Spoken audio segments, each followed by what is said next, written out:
പറഞ്ഞുകൊണ്ടിരിക്കരുത്. 2 കെട്ടുണ്ടാകാൻ പറ്റിയ മുടിയാ. കാരണം തങ്ങളുടെ മുടി 4 കെട്ടേനു.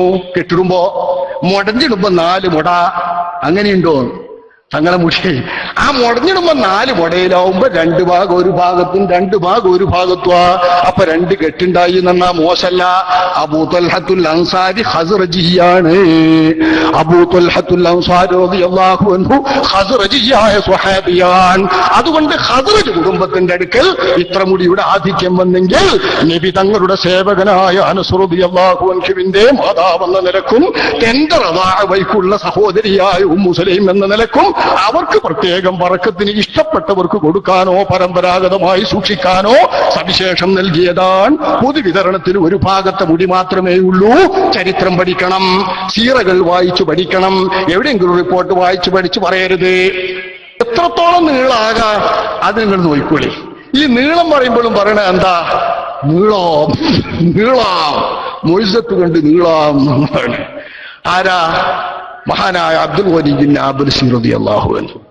മറ്റേത് 2 കൂട്ടർ ഇത്തിഫാക്ക്.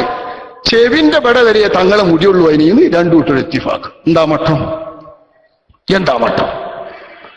അള്ളാഹുവിന്റെ റസൂലിന്റെ തിരുമുടിയുടെ നീളം ചെവിക്കൊപ്പം വെട്ടി മാത്രമേ ഉണ്ടായിരുന്നുള്ളൂ. അത് 2 കൂട്ടരും ഏകോപിച്ച് സമ്മതിച്ചാൽ അതിനപ്പുറം നീളമുള്ളതൊന്നും തങ്ങളുടെ മുടിയല്ലാന്ന് കായിക വരൂലേ? അങ്ങനെ പറയാൻ പറ്റുമോ? വിഷയം നമ്മുടെ കിതാബിൽ ചർച്ച ചെയ്തിട്ടില്ലേ? ഉണ്ട്. നോക്കി, ഇമാം സൈനി ദഹ്ലാൻ അല്ലാഹുവിന്റെ റസൂലിന്റെ മുടിയുടെ നീളത്തെ കുറിച്ച് വിവരിക്കുന്നു. അബൂ ത്വാലിബിന്റെ മകൾ ഉമ്മു ഹാനി ബീവിയെ തൊട്ട് തുർമുദി നിവേദനം ചെയ്തു. അന്നഹാ ഖാലത്ത് ഖദിമ അലൈനാ റസൂലുള്ളാഹി സ്വല്ലല്ലാഹു അലൈഹി വസല്ലം ഖദ്മ തഅനി യൗമ ഫത്ഹി മക്ക. മക്കം ഫത്ഹിന്റെ അന്ന് ഞങ്ങളുടെ മേൽ റസൂലുള്ള മുന്നിട്ട് വന്നു. വലഹു അർബഉ വദാഇ. ഇതങ്ങ് 4 മുടിക്കെട്ടുകൾ മടഞ്ഞിട്ടതുണ്ട് മുന്നിലേക്ക്. അങ്ങനെ നിബിധങ്ങൾ ചിലപ്പം ചെയ്യും. ഐ ദവാഇബു, മുന്നിലേക്ക് തൂക്കിയിട്ട മുടികൾ മുടഞ്ഞിടുക. പെണ്ണുങ്ങളതിനോ മുടഞ്ഞതേനോ എന്നൊക്കെ ചോദിക്കണില്ലേ? തങ്ങൾ മുടഞ്ഞിടും. ചിലപ്പോ യാത്രാവേളയിൽ നിബിധങ്ങൾ മുടി പരിക്കാകാതിരിക്കാനും നന്നാകാനും വിശേഷിച്ച് ഇഹ്റാമുമായിട്ട് ബന്ധപ്പെടുമ്പോ മുടികൾക്ക് മറ്റ് നാശങ്ങൾ വരാതിരിക്കാൻ പ്രത്യേകിച്ചും തങ്ങൾ ചിലപ്പോൾ മുടഞ്ഞിടാറുണ്ട്. ഇത് റിപ്പോർട്ടാ. തുർമുദിയിലുണ്ട്, അബൂദാവൂദിലുണ്ട്. ഇങ്ങനെ മുടഞ്ഞിട്ട് ഈ മുടിയുമായി വന്നു. വഫീ റിവായത്തിൽ ലഹാ റഅയ്തു റസൂലല്ലാഹി ലാ വഫായിറ അർബഇൻ. 4 വഫായിറുകൾ മുടഞ്ഞിട്ട മുടകൾ നബി തങ്ങളുടെ മുടിക്കുണ്ടായതായി ഞാൻ കണ്ടു. ഖാല ഫീ ശർഹിൽ മസാബിഹ്. ശർഹുൽ മസാബിഹിൽ ഇതിനെപ്പറ്റി പറയുന്നു. ലം യഹ്ലിഖ് റസൂലു റഅസഹു ഫീ സിനിൽ ഹിജ്റതി ഇല്ലാ ആമൽ ഹുദൈബിയ ثم ആമൽ ഖലാ ثم ഫീ ഹജ്ജത്തിൽ വദാ. നബി തങ്ങളുടെ ഹിജ്റയുടെ കൊല്ലങ്ങളിൽ മദീന ജീവിതത്തിൽ നബി തങ്ങൾ മുടി കളഞ്ഞിട്ടില്ല. ഒന്ന് ഹുദൈബിയയുടെ കൊല്ലത്തിൽ, ഹുദൈബിയയിൽ വെച്ച് കളഞ്ഞത്.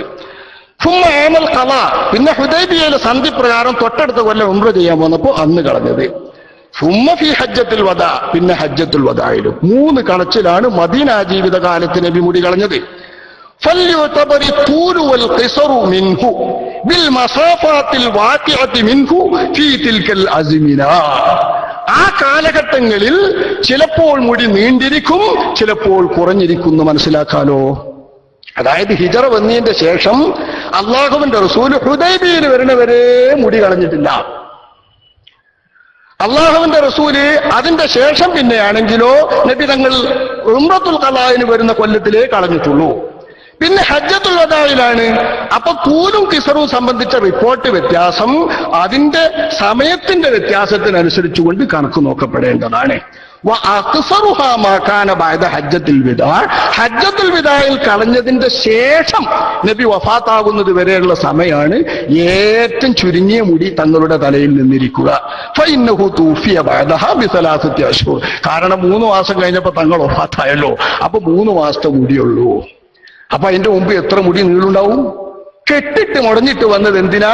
ഇത് ബഹുമാനപ്പെട്ട സീറത്തുൻ നബവിയ്യ 3-ാം വാള്യം 253-ാം പേജിൽ മഹാനായ ഇമാം ഹാഫിദ് ഇബ്നു ഹജർ തങ്ങൾ തന്റെ ഫത്ഹുൽ ബാരി ബാബു തൽബീദിലും നബിയുടെ മുടിയെ സംബന്ധിച്ച് വരുന്നത് വിവരിച്ചിട്ടുണ്ട്. മഹാൻ പറയുന്നത് നോക്കൂ.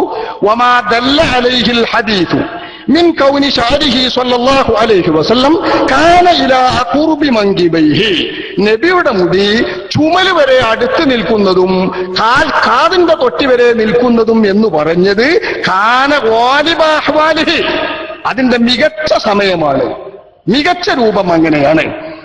വകാന റുബ്ബമാ ത്വാല, ചിലപ്പോൾ അത് നീളാറുണ്ട്. ഹത്താ യസീറ ദുവാബ, മുന്നിൽ മുടഞ്ഞിടപ്പെടുന്ന നല്ല മുടഞ്ഞ മുടിക്കെട്ടാകും വരെ ചിലപ്പോൾ നീളാറുണ്ട്. വയുത്തഖദ മിൻഹു അഖായിസു വളഫായിറു, മുടിക്കെട്ടുകൾ പിന്നിക്കും മുന്നിക്കും തൂക്കുന്ന വിധത്തിലുള്ള മുടിക്കെട്ടുകൾ നബി മുടഞ്ഞിടുന്നത് വരേക്കും ചിലപ്പോൾ നീളാറുണ്ട്. കമാ അഖ്റജ അബൂ ദാവൂദ വത്തുർമുദിയു, അങ്ങനെ തുർമുദിയും അബൂ ദാവൂദ് നിവേദനം ചെയ്തിട്ടുണ്ട്. ഇത് ശ്രദ്ധിക്കേണ്ടതുണ്ട്. എല്ലായ്പ്പോഴും കാതിന്റെ വിവരായിരുന്നു എന്ന് പഠിക്കരുത് എന്ന് ആര്? ഹാഫിദ് ഇബ്നു ഹജർ അസ്ഖലാനി റളിയല്ലാഹു അൻഹു തന്റെ ഫത്ഹുൽ ബാരി കിതാബിൽ ഇക്കോലം വിവരിച്ചിട്ട് എന്നും പറ്റില്ല. സനദുണ്ടെങ്കിലേ സ്വീകാര്യമാകൂ. മുടി തിരുശേഷിപ്പും തങ്ങളുടെ മുടിയാണെന്ന് അറിയുന്നത് ദീനാണ് എന്ന നിലക്ക് ദീനാ മുഖദ്ദിമ വെച്ചിട്ട് അതിന് സനദ് വേണം. ഇത് രണ്ടും അബദ്ധമാണ്. മറ്റൊന്ന് പറയുന്നത് ഇത് കരിച്ചു നോക്കണം, കരിച്ചു നോക്കിയാൽ ബോധ്യപ്പെടും. നാടന്മാർക്കൊക്കെ അത് പാടായിക്കണ്, അതുകൊണ്ട് നമ്മൾ നോക്കിയിട്ടൊന്നും കാര്യമില്ല. എല്ലാ നാടന്മാർക്കും ഇത് തന്നെയല്ലേ പണി. ആരാണ് ഇതിനൊക്കെ വഴിവെച്ചത്? നാടന്മാര് മുഴുവൻ മനപ്പാടാക്കിയൊക്കെ ഓരോരോ കാക്കാമാര് ഒക്കെ ഇങ്ങനെ പറയാം, എന്നാ കരിച്ചു നോക്കട്ടെ. കരിച്ചു നോക്കിയെങ്കിൽ തങ്ങളുടെ മുടിയാണെങ്കിൽ കരിയില്ല, അല്ലെങ്കിൽ കരിയും. പിന്നെ അല്ലാഹുവിന്റെ ഹബീബായ നബി തങ്ങൾ എന്റെ മുടിയെ ഉപദ്രവിച്ചാന്ന് പറയുന്നത് എന്തിനാ? തങ്ങളുടെ മുടി ഖിയാമത്ത് നാൾ വരെ ഇവിടെ ശേഷിക്കുന്നത് കൊണ്ടല്ലേ.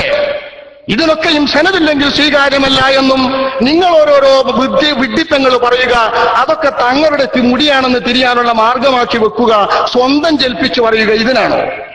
അല്ലാഹുവിന്റെ ഹബീബായ നബി തങ്ങളുടെ മുടിയാണെങ്കിൽ തീയത്തി വെച്ചാൽ കരിയിലാണ്. ഏത് കിതാബിലാ ഉള്ളത്? ഏത് കിതാബിലുണ്ട് ഇത്? ഒരു കിതാബിലും അങ്ങനെ പറഞ്ഞിട്ടില്ല. അങ്ങനെ ആർക്കും വാദവും വേണ്ട. അത് ഇസ്ലാമിന്റെ ഒരു സിദ്ധാന്തവുമല്ല, നമ്മുടെ ഖസായിസിലും വിവരിച്ചിട്ടില്ല.